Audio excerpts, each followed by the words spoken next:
what is going on? You are watching and, of course, listening to Tags Live, aka Talk About Gay Sex, the live edition, where we are here every Wednesday night on the Crowdcast platform. This is episode 581. I am your host, Steve V.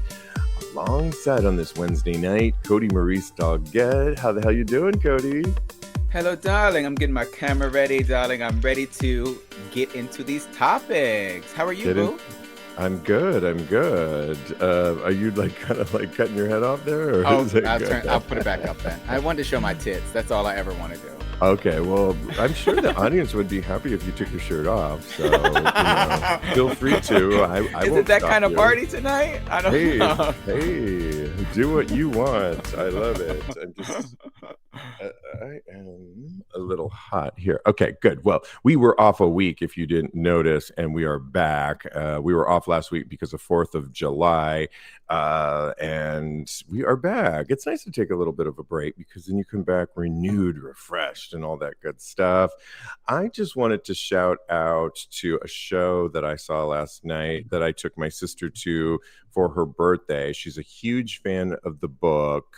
I'm talking about Best Tony Musical 2024, The Outsiders. Ooh. Such a good, amazing. I now know why it won Best Musical. It is that good.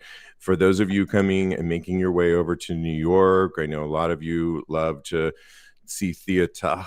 And we have, of course, some of the best. And The Outsiders won Best Musical.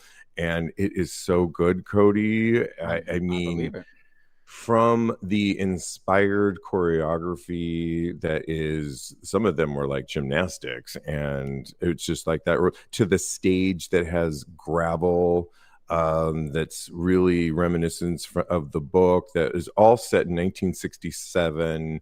And it is two groups. If you didn't read the book, I read it as a kid. It's two groups of pitted groups against each other, and the greasers and the Soch are the two that are pitted. One's a little bit more highbrow and have a little bit seemingly more money, and the greasers are the ones that we're talking about here. And the original book was so good, and so was the movie back in the day. I mean, did you see the movie, Kodi? I've only seen clips of it because Rob Lowe is in it, and he's my crush from the 80s. So I've seen clips. Patrick Swayze was in it. Ralph Macchio was in it. Rob Lowe, yes. All of them were in a Pony Boy. Yes, exactly, yeah. Says Bryce, watching it. It is so good. And they bring in a little bit more of a multicultural cast to this. Oh, good. Because it didn't feature that originally in the book and all that. But it so works with this. The singing is amazing. Obviously, the book and the movie didn't have original music at all. Yeah. It's not a musical. The original music is so good and reflective of propelling the story along, and it is emotional. It is what they do on stage, from pyrotechnics at one point to the screens to it rains on stage and a downpour where they're all soaking wet fighting at one point, and you really feel like you're watching like something on a film right in front of you happening, and it's like so captivating. It's that good, you guys. You've got to see The Outsiders. Tony Award winning. I love it. Let's get soaking wet. I'm talking. Let's go. So good. Highly recommend. Okay, well, this week, since we've been back, so many top stories. The top story earlier in the week on episode 580 was Austin Wolf, and that was a doozy. This one's maybe not quite at that par, but still pretty juicy, when hundreds of gay men were evicted from a Dallas hotel after a sorority complained about their attire. Did you guys all hear about this? It was the Daddyland event that happens apparently every year. It's a circuit party, and think more in terms of, well, Daddyland, so daddies, but BDSM. Yeah, sounds like someplace I want to be. Yeah, exactly. BDSM, leather. It's a weekend of events. Many of the events were going to be happening at the host hotel that they then canceled those events, but there was events going to be carried out at others that still went on. And a lot of these guys received eviction notices. Imagine staying at a hotel for an event and getting an eviction notice that you must be out by 6 p.m.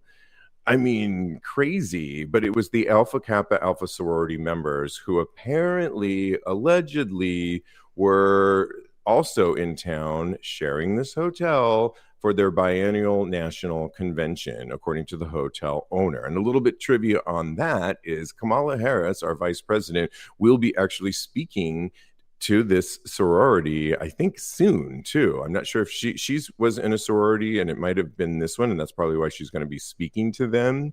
But that's just a little extra sidebar. But security officers and hotel management delivered the eviction notices around 4 p.m. on Saturday, with occupants of 88 rooms were asked to leave, and the owner said, though a Daddyland rep said the number was closer to 300. And however, the hotel has only 292 rooms. So, you figure this stuff out.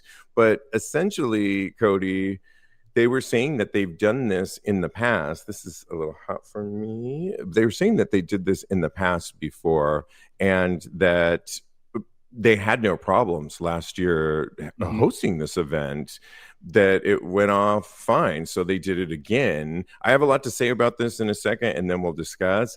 This year, I guess they had partial hotel occupancy, and some of the other part was a sorority. That's another issue that I think we should talk about for future planning. But some of the allegations were that there were sex happening in certain areas, or things like Trimex, which is the thing that you use to inject your dick, that the needles were found in certain areas that was maybe going to be associated with, fun playroom area. Other things were jock straps worn in communal areas that everybody was associated with. And maybe somebody said that and this is all alleged, that they were in the elevator with some of the sororities and they flashed their dick in the elevator. So these are allegations, and nobody even knows if any of this is true. There's a lot to unpack here. Yeah. But when you first hear this, I mean, I have been to weekends like this that are of this nature, and I'm talking about MAL, Mid-Atlantic Leather, in DC, that happens Martin Luther King Jr. weekend every year, and they buy out the whole host hotel. So there's never any issues with this, because I've gone into the lobby bar where in a jockstrap, because everybody else is. And the funny thing is, when you enter the hotel, the first thing you are met with is an escalator as you descend down into the lobby floor. But it's almost like a really good entrance to make, because you're descending down and everybody that's in the lobby bar is looking up at you come down. So you want to kind of be in a jockstrap in that situation. But they buy out the whole hotel. IML, International Mr. Leather, that happens every Memorial Day weekend in Chicago, also does a huge buyout for the hotel, and there's never any issues. And I know you've been to places like this too. Do you think that the first problem was that the organizers of Daddyland didn't buy out the whole thing? Or do you think what some are suggesting as homophobia was at play towards our community for evicting them at the 11th hour? Yeah, I think it's a little bit of both, actually, because I do agree with you. When this type of party goes down, I think that we have to have the entire hotel, because we do get a little bit wild. And I have to admit that we do get a little bit wild. And partially, I feel like this could be placed on our shoulders. But I want to say I watched a lot of videos from the people that actually attended Daddyland, and the things that they were saying about how initially they were getting along with the AKAs, and that there was an entire party that was happening in the pool area that was heterosexual in nature, and how the girls didn't have any clothes on, about how guys were having their pants down below their underwear. All of these things happened and transpired, and they weren't kicked out. It's really wild to me that 88 out of 252 rooms in the hotel were evicted. Because why didn't someone that worked at the hotel, why didn't they recognize who the people that were actually breaking the rules were? Why didn't they give them a warning? Where were the warnings? Where were the actually addressing it with the people that were breaking the rules? When did that happen? And how did almost 300 people get kicked out of a hotel? That's just ludicrous to me. So homophobia definitely played a part in this, because if it was just about being fair and about evicting the people that were causing the ruckus, then those people would have been evicted and not every single person that was gay in the hotel. I sort of agree with you that that's awful to commit to an event and commit to people coming to, and maybe there were a few instances that were a little bit out of line. I think we all know, like you said at the top of your opinion, that essentially when you throw these things, that we are kind of a crazy community, Kodi, and that I think that, like, I've been to a lot of these events before, IML, MAL, and a lot of it's sex progressive. Let's just call it what it is. And it's going to happen. And I'm all for that. I just think the problem is they should have either, if you couldn't afford to buy out the whole hotel, then find a smaller hotel.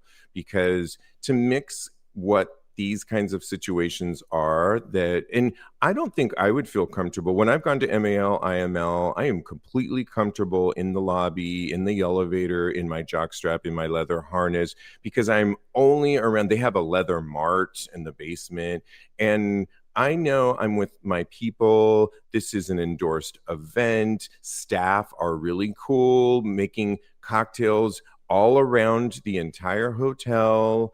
And it is an endorsed event. I'm very comfortable when I'm on the naked beach, when I know it is a legal allocated place for this. There's certain bars that are cruise bars that I know I'm very comfortable in that. I would not be comfortable being in my jockstrap leather harness when there's potentially a family over there, or a sorority. Right, or Kamala Harris, or a sorority. I just wouldn't be. It would be not. I would be not comfortable with that. And I just think this was poor planning. And while it may have worked 1 year, this should have. It should send a signal that, either if you can't fill up the hotel, if you can't do a whole buyout, then pick a different hotel that's smaller. Because for the sake of the safety of your audience, why put them in situations where, look what happened? I mean, especially in America. And by the way, I'm talking about Chicago and DC, a little bit more liberal than Texas. And so we're already Dallas starting with Dallas. And I just think poor planning, and I think they owe their people that an apology. More than apology, they owe them money, because we have to recognize, Steve, that these people were left out in the cold. They had no place to go. I'm sure that a lot of them were from other places, and they had no rooms. They didn't have anywhere to go. They had to sleep in their car. They had to drive home. What if they have flights? There's so many components that go into this, that they should receive monetary compensation for this, because it's a huge hassle and it should never happen. Agreed. Yeah. James watching us live. Hi, James, says, you're right, Steve. Was this their first year? It's a fault on both parties to not have this set up. Agreed. Yeah. So we'll continue to follow this if there's more to follow. But my God, juicy. Yeah, I know. And, people spend a lot of money for these events. And, I heard that they were obviously alone. Scrambling to pack, to get out of there, to find a new place to stay, to salvage what was left of the weekend. Okay, well, our next bit is gay news that is making the waves right now. hot topics. We won't spend too much time on them, but we just want to like go through all these things that happened with recently, including starting off with Elton John. Maybe you heard about this. He was shopping with his two kids the other day. I believe they're twins. Are they twins? I think they're I believe twins. so. And they were in France and at a high-end shoe store, Sugar Kicks in Nice. And Elton apparently was shopping and his two sons and had to pee like we all have at some point, right? And he asked the owner if he could use the restroom and they said no, or they didn't have one. It was one of the two. And so he called his security team that were outside to bring in a bottle so that he could piss in it. And I just think this is celebrities behaving badly because, 100%. I think it's, I mean, Okay. because I have peed on the side of the road before, but when nobody could see, I go hiking a lot and it's known that you just kind of like go into the woods and no one is there and you're one with nature. I am not in a posh high-end store or any store, a CVS, and pulling out my dick and peeing in a cup. I mean, you just don't do that. And I also think it's a little bit disrespectful. Like, just because you can, why would you? I mean, it's a little gross too. Why, if he really wanted to, why didn't he just go into the SUV? Taxi cab drivers do it all the time. They pee in cups. I was walking literally the other day and I'm like, oh, that's how they do it. I walked by a taxi cab driver here in New York City, was literally pouring something out. And I'm like, what is he pouring out? Is that Gatorade? Oh, no, that was his piss because he's probably been working for hours and hours and hours. And he has a bottle that he was peeing into and he was pouring that out into the gutter. I get it. He could have easily gotten into his SUV and peed in that, not in the middle of the store. And now we're talking about this and it's like embarrassing, I think. What do you think? Well, look, when it's Elton John in the store, I feel like the store should have made accommodations because, he is a celebrity. Okay, so let me stop you there.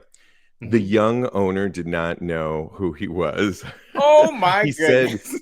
He said, what do you do? And he says, I'm Elton John, is what he said. And the guy was still kind of like, that's cringy. I don't know what that means. He was a young lad, if you will, and had no clue who he was. So go on. It is celebrities behaving badly. I agree with you. I would not. If we tried to do that, we would have been arrested. The police. Yeah. Police in Swedish or what have you. Yeah, it's ridiculous. But I do understand that if you have to go, you have to go. Maybe he should have gone to a more private area where he could have peed in the cup. I do understand that. But first of all, this picture of Elton John holding the bottle with piss in it is taking me out. I love it. It is hilarious. They've clearly photoshopped the bottle into Elton John's hand. So that part is really, just the thought of it is making me laugh. So I do understand that maybe Elton had to go, and I want to give him a little bit of grace because he is Elton John. He is an icon, and I understand because I was just in New Jersey for the 4th that weekend and I had to go, and we pulled over to the side. Like you said, I went to the back of the gas station because they did not have the key to the bathroom, and I was aghast, but I didn't pull out my dick and pee in the middle of the gas station. That would have been apropos. So I did go back to the behind the gas station, but I'm sure the people could still see me, but I did not care. When you have to go at the end of the day, you got to pee. Okay, final word there. Let us know how you weigh in on that. Let's move on because we said we were going to stay in too long on these hot topics. Yeah. Well, that's a little bit related to Elton John is Devil Wears Prada. Why do I say that? Because he is writing the music for the upcoming Devil Wears Prada musical, starring none other than Vanessa Williams as Miranda Priestley, which my sister and I just bought tickets to for my Ooh. birthday in January. I'm so excited.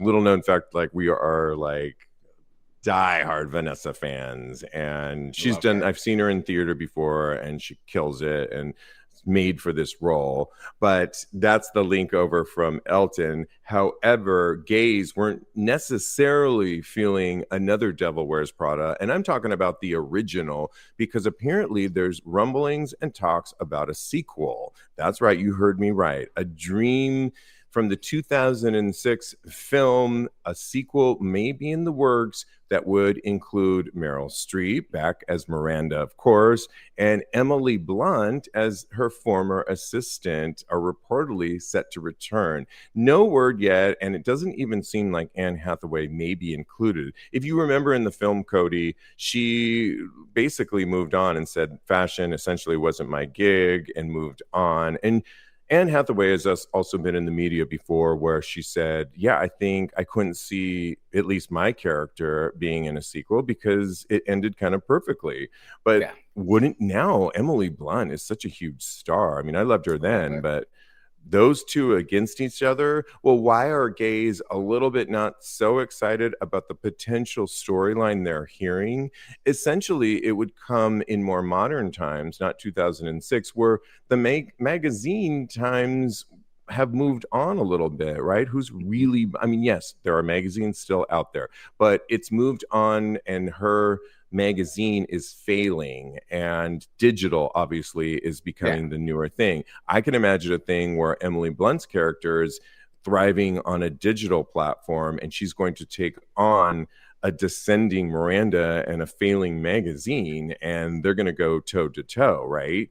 Well, a lot of the gays did not want to see Miranda at a low where she would be not as fierce as they thought she was. And I thought, what are you talking about? Every film has to have a conflict. There is no movie, there is no book, there is no story throughout history without a conflict. We don't just open the pages and there's diva and she's spouting out diva lines and blah blah and do this and do that without a conflict. You have to have it. And she had a conflict in the original movie. Her marriage was failing. She had to deal with this new person that was coming into her life that was working for her.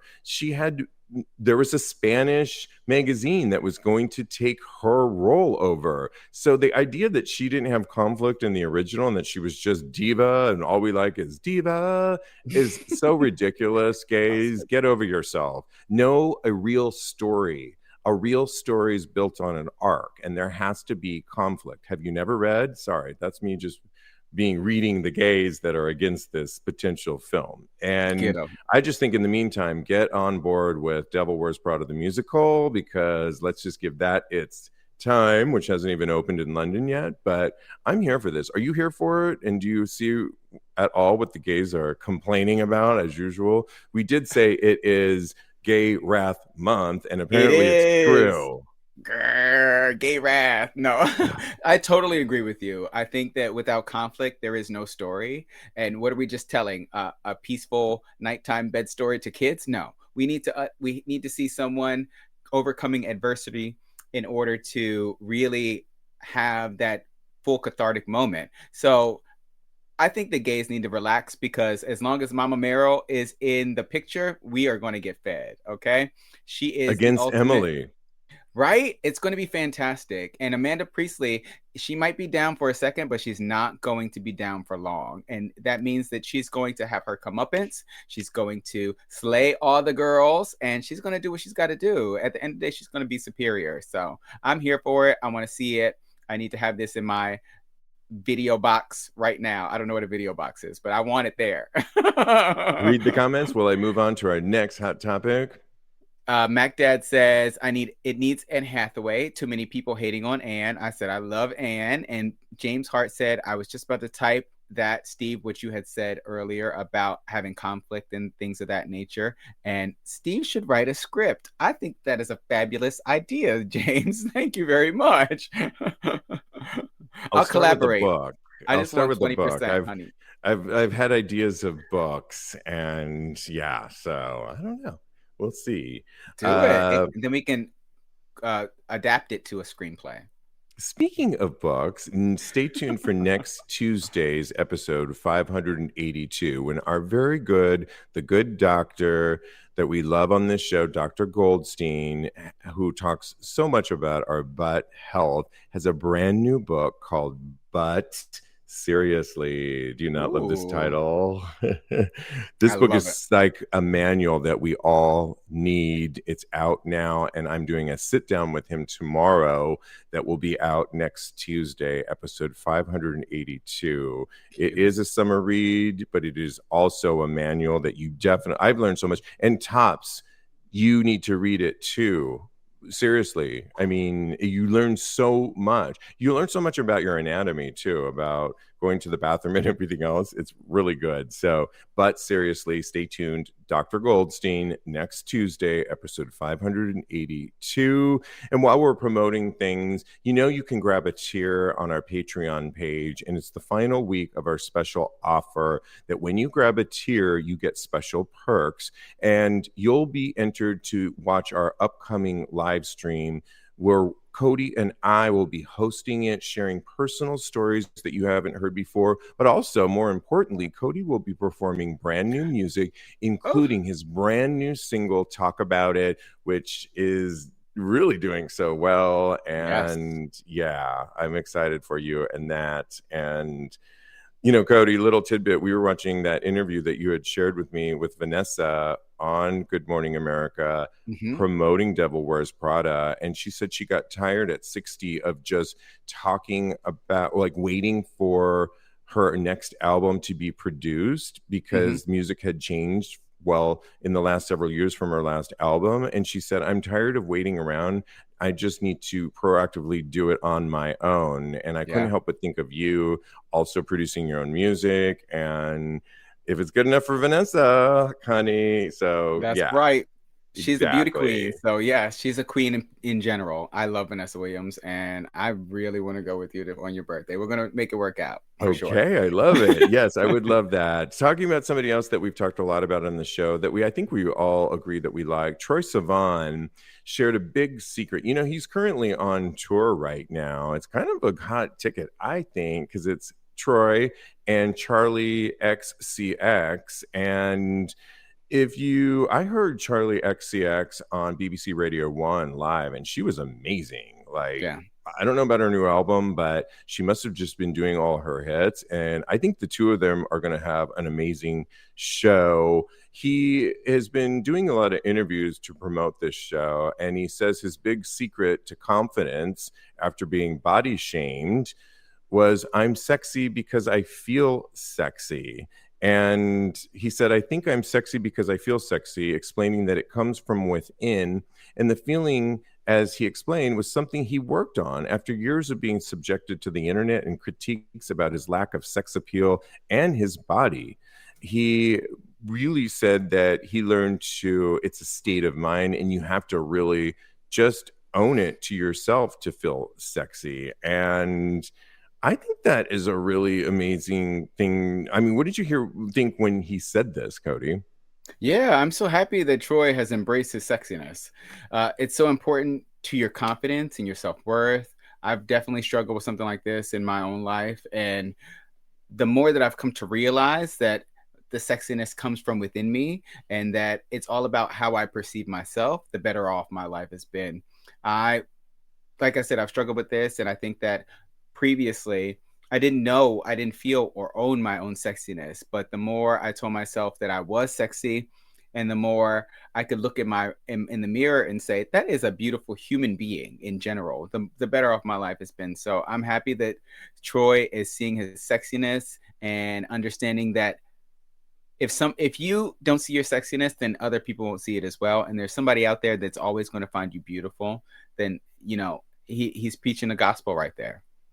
Yeah, I mean, I agree with you. And I think it has to do with confidence that he's really, he's been making music for a while. He's very young, but it might seem like an overnight success. But honestly, I think he's been doing this for a really long time. Mhm. And he was Grammy nominated for Rush, which is huge, alongside none other than Kylie Minogue. And so he has his videos really show him owning his sexuality, and I think for those that look at sexuality in a certain way, that it has to be, you have to be this one look, he's showing it in a different light. And I think it's refreshing and it's youthful and it's Yep. now.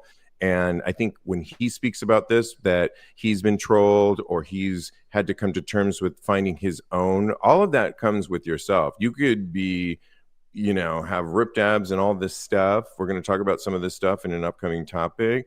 But unless you find your sexiness within you, you're never going to emanate that, because you're always going to be fighting that. And it doesn't mean that you can't have doubting moments, like we all do every We all do. day, but it's a general work on yourself that you feel this, and you have to find that within yourself. And so I love that Troye is definitely doing that. Another artist that we love to talk about, that's one of my favorites, is Omar Apollo. And Omar Apollo actually has a brand new album out, and he's Mm. been doing a lot of interviews as well.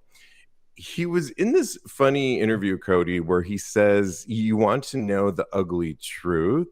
Well, Omar Apollo sat down with French media outlet Conbini to talk all things love and romance. But at a certain point, it sparked up a lively conversation on when asked whether or not physical appearance of a partner mattered. Well, he admitted he's had ugly boyfriends, an experience which he calls amazing. He continued to say, "I feel like what's more important is the soul, the person I feel I like physically can be intimidating. So I try to remove it because I'm not as intimidated." I mean, do you think that this was like a media moment where he was kind of giving the interviewer just a little bit of a, I don't know, for show, provocative comment? Like, A I've had, soundbite. quote, "I've had ugly boyfriends." It's like, the word ugly, I think, rubbed me. In our meeting, we were going back and forth, and you were saying, "Oh, I don't know. I think I've had ugly." And it's like, and I meant, I'm all Kodi, ugly, because uglies are really, there's certain words in the vocabulary that rub me the wrong way. Ugly is not good at all. I Ugly agree. is, I use ugly for a lot of things for certain people. I don't know that no one I've ever dated was ugly at Hmm. all. I mean, at all. I mean, some were way better looking maybe than others, but Yeah. everything is all in the eye of the beholder. But no one's ever been ugly. And so, do you think he was being honest with this, or am I just so focused on this that his larger point was he really goes for the soul? Yeah. I think that that's what he meant. I do. Maybe there was a touch of, let me give this soundbite, maybe see if I can appeal to the larger masses by thinking, by having them think that they have a chance with me, even if they're not really that attractive. I think there's a little bit of that in there as well. But I do think that at the base of it, he wants somebody that has a good soul. So I think that part is definitely true. But I agree with you. Maybe this is for all for show, and there's a part of it that is media produced. Me personally, I have dated somebody that I did not find that attractive. And it was at a point in my life where I was like, let me just give, I was in my 20s. So I was very innocent and yeah, I was easily swayed. So I think that for me, it was more about, let me see if I can give people that I don't really find that attractive a chance, because I think I should give everybody a chance. And I want to see their soul and see if they're a good person. But let me tell you, honey, boys that you do not find that attractive, they will still cheat on you. They will still run around on you. They will still do all the things that make you cry. And I said to myself in that moment, when I thought that I was giving everybody a chance, that I should probably date somebody that I did find attractive. So when they did mess up, at least I could say they're pretty. Wow. Really insightful. And I think you're right. I think he really is.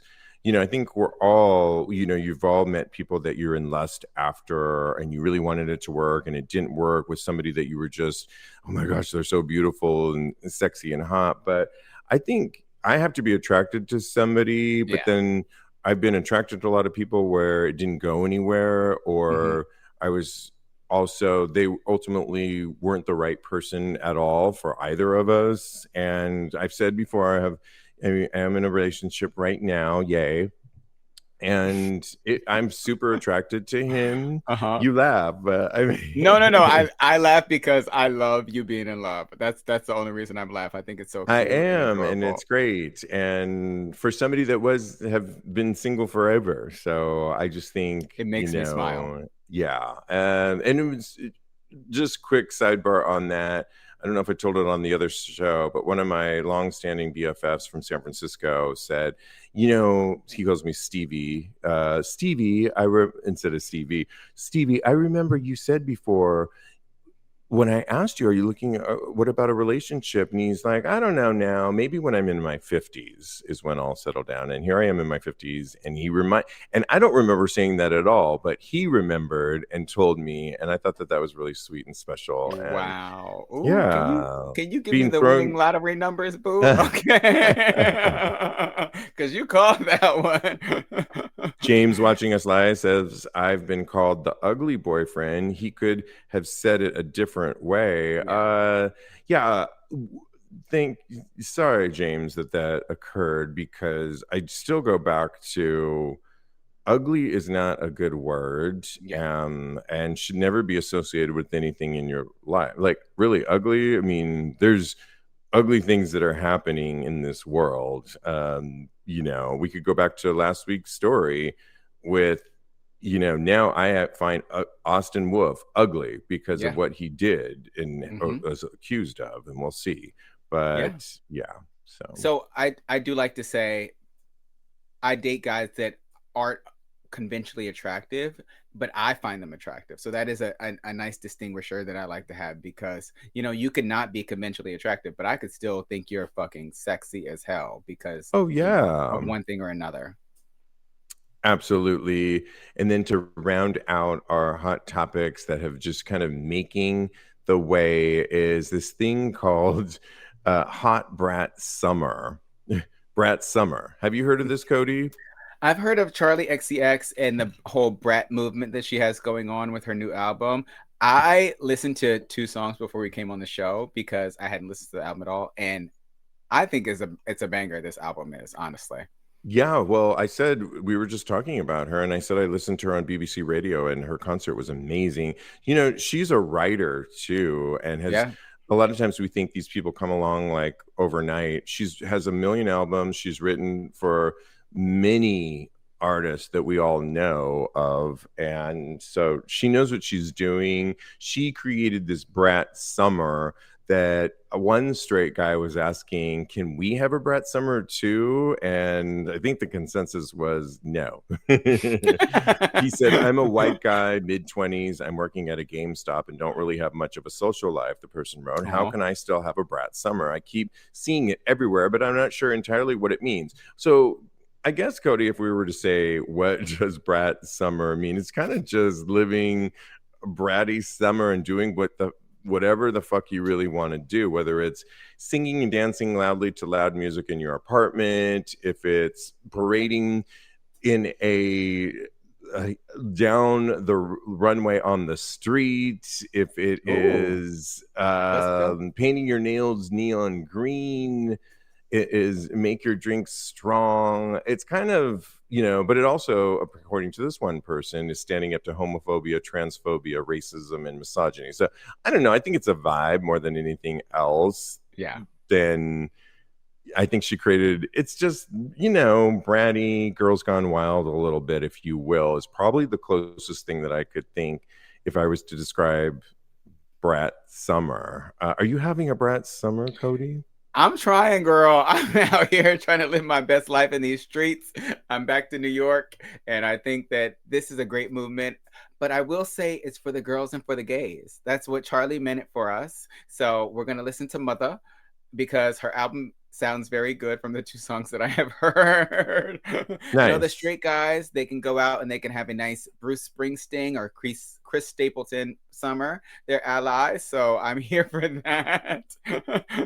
So, but leave Charlie for us, boo, because the Brat Summer is here, and I'm getting on board the train. I don't know. I'm waiting at the station. Yeah, I'm trying to think my Brat Summer, what that would look like. I think the closest thing that I've got is like a little bit later, I'll go see my boy at our closest New York Eagle for Jockstrap. And I've got these shorts earlier this year that they're jean shorts in the front, cut off, but in the back, it's my ass is exposed for Jockstrap night. But how I wear them is I have this gray t-shirt that goes and covers my bum. But seriously, I'm talking about this. And I walk from my apartment, which is like maybe, 8 blocks. Yeah. Storming down to Jockstrap night if I lifted it up, you could see my bum. That's kind of my Brat Summer rebellion moment that I do and storming down. Yeah. So that's kind of my thing. Charlie would be proud, boo. So I'm happy. I think so. Maybe I should kind of film myself and be like, is this my Brat moment, Charlie? And see what she says. I mean, it's kind of like immediately. I love it. Okay, we are done with the gay news. Let's get into a hot topic. And this one recently came, it's a little bit, I don't know. Well, we'll let you decide. A 21-year-old opened up about his struggles with gay dating standards and found he's not alone. What am I talking about? Well, we all scroll through and are looking to date, and it can seem daunting, as we've talked a lot about on this show. If you're just scrolling through Instagram, well, on Sunday, Josh, quote unquote, Josh, expressed disappointment with his perception of the superficial gay dating scene. Quote, I honestly hate gay dating standards so much. I don't have a six-pack, a jawline. I don't go clubbing. I don't listen to newer artists. I don't have a skincare routine. Oh, Josh, we got to change that. Josh. Don't travel because I'm broke. I eat junk food. I'm a nerd. I like comics and video games. And when you know it, Kodi, that a lot of straight women actually came to his defense and were like, oh my gosh, you're lovely and hang in there. But a recent research stats came out that said, according to Pew Research, 47% of gay, lesbian, or bi adults say they're single, compared to 29% of straight adults. And those numbers aren't a reflection of anything. I mean, it's, I don't know, Kodi. When you hear this, do you think he's just looking in the wrong places because we were talking about this in our meeting, and one of the things that we brought up was you and I didn't grow up in a social media era like this person did. We didn't grow up scrolling through content of idealized perfect situations. I mean, I post like only the good stuff when I'm out and about and stuff like that. And I'm glad I didn't grow up in this because I had real life experiences. But if you only had that, if this was only your experience, it could seem like, oh my gosh, how am I ever going to live up to these standards? Oh, yeah, I definitely see that. I definitely look on Instagram and I see all of these perfect bodies. I see all of these perfect couplings and relationships out there. And I think that why can't I have that? Why am I still single? Even though I may have taken a lover. Really? We'll talk about it later. Okay. But I do understand where he's coming from because I find that I associate myself with a lot of the things that he associates himself with. I do go clubbing all the time and I might have a six-pack, but I don't listen to newer artists. You talk to me all the time. You're like, you need to listen to more new artists. You need to listen to BBC One radio. But I like the old school stuff. So that's just a personal preference. I don't But tell you that. And I think for you as a writer, producer, you probably shouldn't because you don't want your music to be influenced. And so many of like the greats that I like don't listen to a lot of it because they don't want to be their music to and be influenced by like what's the hot thing right now. well, I think there's value in it because I do understand that there is a vibe that's going on in the moment that I think that I could get a lot of perspective from. So I do understand what you're saying, but yeah, I think there's validity in both sides of the story. So, but I do think that like I'm with him on the comic book thing, and as far as there's so many parallels that for me and him. So I understand that this is something that people struggle a lot with, and I understand that people can get bogged down with everything on Instagram. So I understand him and I feel him, but I just think he needs to find his tribe and understand that there is somebody out there for him at the end of the day. And as long as he puts himself out there and he is a person that people want to get to know, and he is being welcoming, then I think that he can really find somebody for him out there in this world. I agree. And I think there's really good examples. I know a lot of people I follow that I know here or just in general have all kinds of things that they like and they post on social media that aren't square jawed and all about clubbing. They're one of them. I'm thinking he is calls part of his title is geek in there, and he's all about superheroes. He goes to Comic-Con every year, What's his and number? I'll let you know. Yeah, I will because I love him. He's great, and yeah, you should actually, and you'd find him cute. So yeah, I just think that needs to hang in there a little bit more and venture out a little bit too, because there's a lot of free events and things you can do, and you can find like-minded people, and you just need to search a little bit more for a lot of those, and maybe he could find it where he's at. If he is into comic books, there's you and he cannot be the only two gays that are We're into not. it. I would look for those groups in, I think he said he was in London, and actually join an online group or a meetup or exchange, and I bet he would find others within his tribe. And like I think you said earlier, find your tribe. And that's really what you want to do, whether it's start with friends too. I've talked about on this show too before, where I went to speed dating here, and while I got a couple dates out of it that ultimately amounted to nothing but a date, and that's fine, I ultimately got a friend out of it. Yeah, And that friend is, him, and I adore him. is wonderful. And it's a precious moment that I got out of that. And he's near and dear to me. So, sometimes go, and maybe the friend will introduce you to other people that You then never you'll know. find your love. So he's 21. I'm not too worried about him. But yes, if we were He still offering has time. advice, yeah, exactly. Does somebody have something to say before I move on? Mm.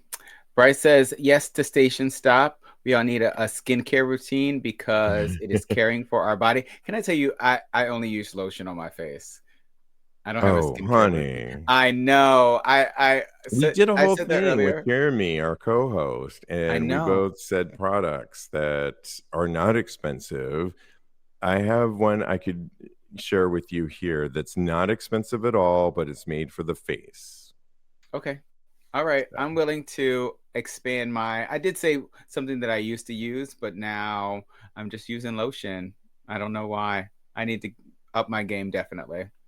Got it. Let's do a little bit of health news. Well, we always love to.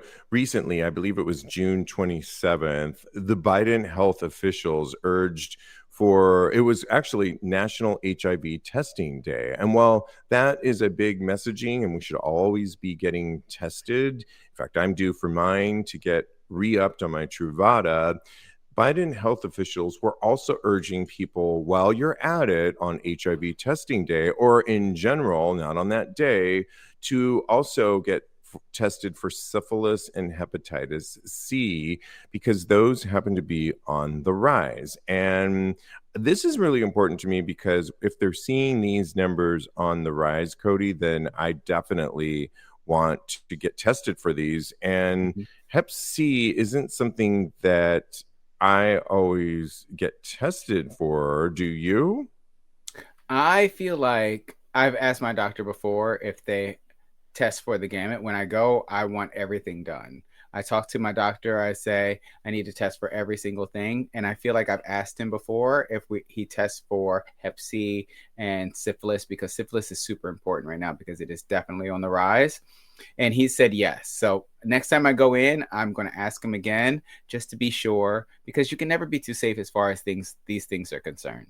Yeah, they said that, well, getting tested for HIV, get tested for Hep C, which can be cured with medication, and syphilis, which can be cured with antibiotics.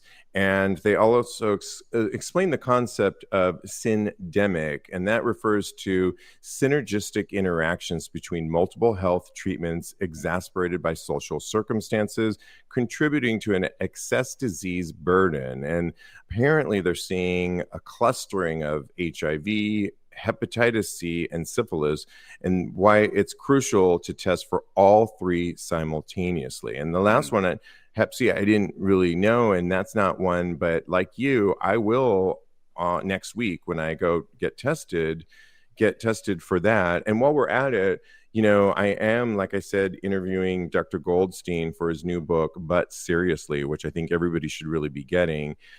Maybe we could do a giveaway. I'll ask him for a few copies. But one of the things he says, if you're not, we talked about it on the show before, but if you're not getting swabbed also anally and in your throat for chlamydia, that you need to be. And they're very easy to do. And my doctor now knows when he sees me that he says, are we doing that? I'm like, yep, let's do those too, because it really can, you normally pee in a cup, but that one doesn't show up necessarily in your throat or anally as well. And people can be walking around with these for passing them on, and that's what we don't want to happen. But the thing that I didn't know that was news to me was Hep C. I will be talking to my doctor next week when I get tested for all of these, and maybe layer that one in as well.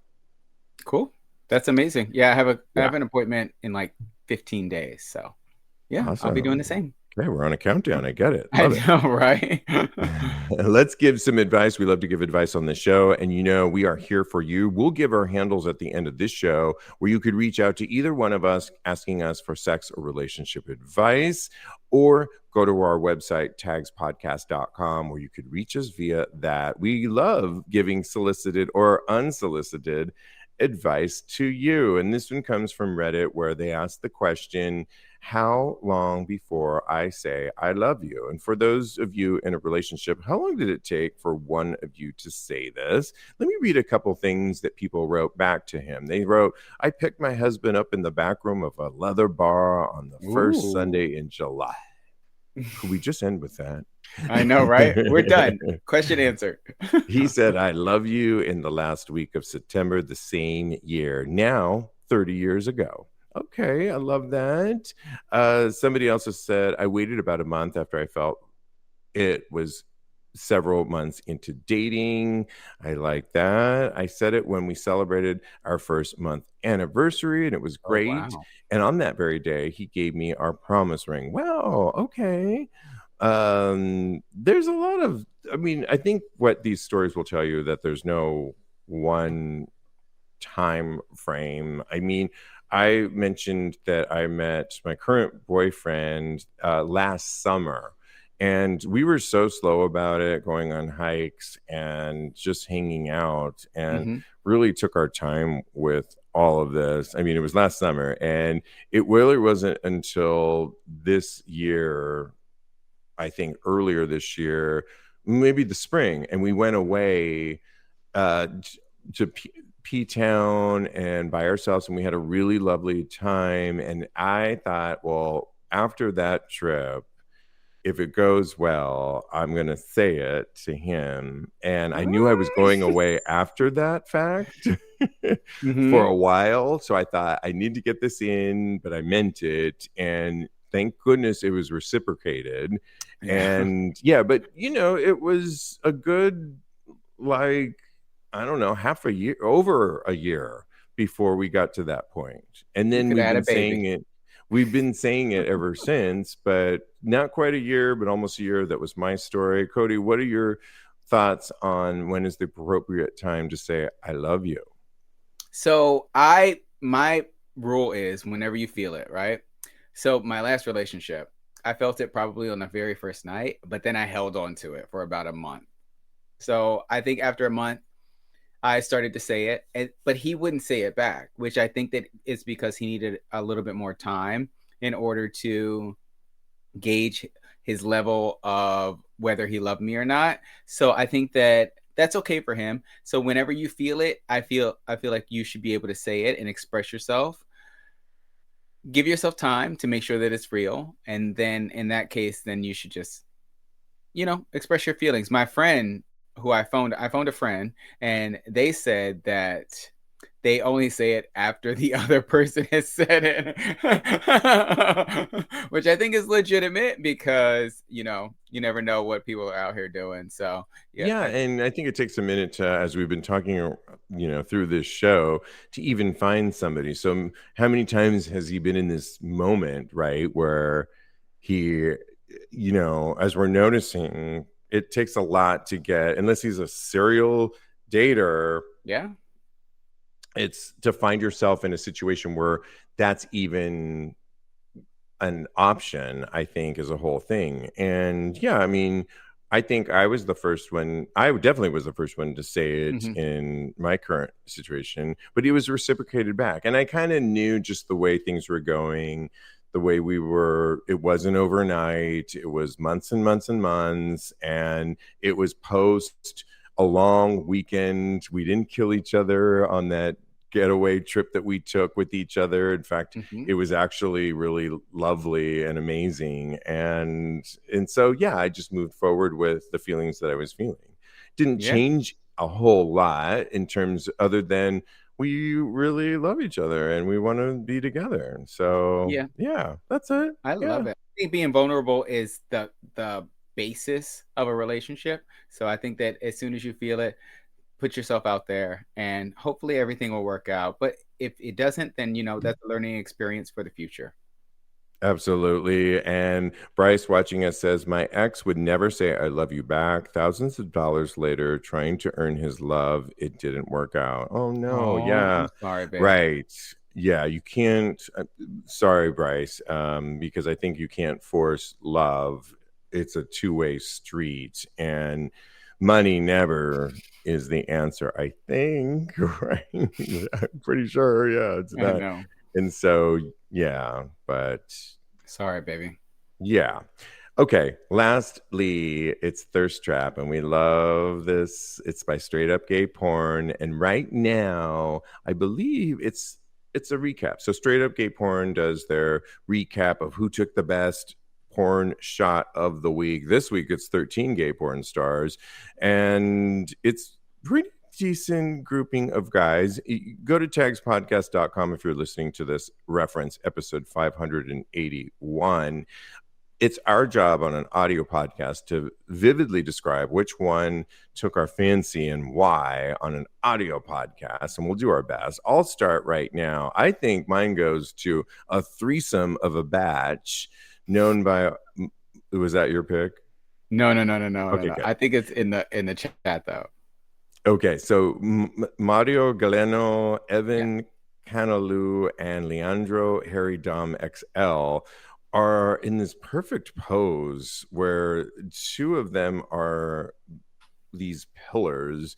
One of them on the right has super hairy and a hard on and just a great beard, and the other pillar is another guy with like a 5 o'clock shadow, great abs, a beautiful dick, I think. Great, they all have Oh great yeah. bodies.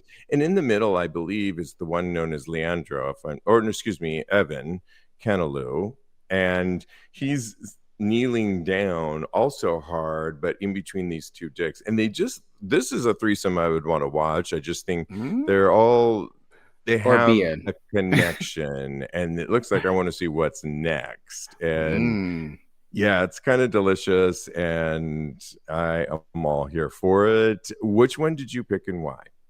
Well, my boo King Marcellus is doing it in this picture, but I picked him before, so I'm gonna go for somebody new.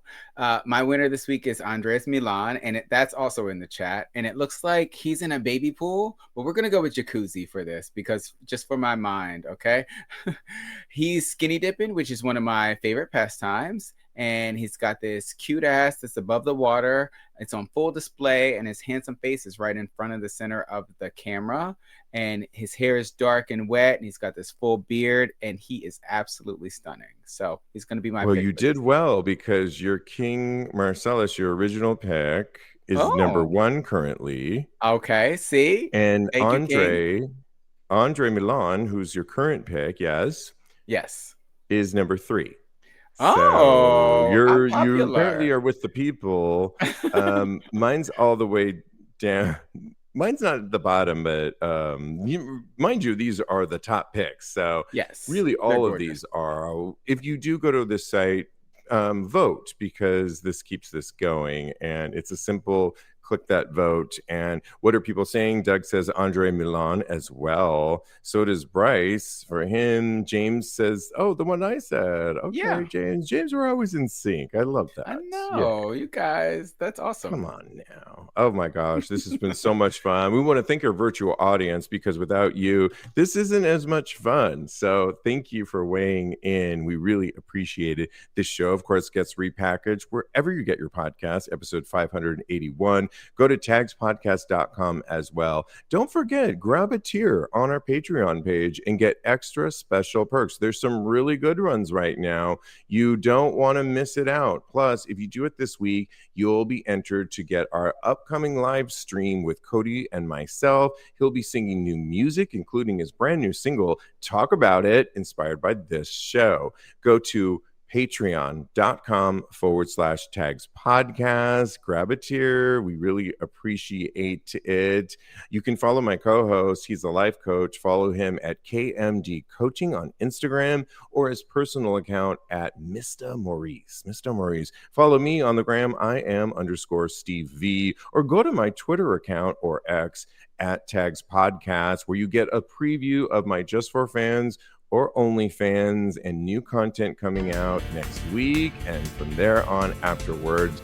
Really fun doing that as well. And thank you. And in the meantime, continue having hot gay sex. Lovely. Yes. Oh, hello.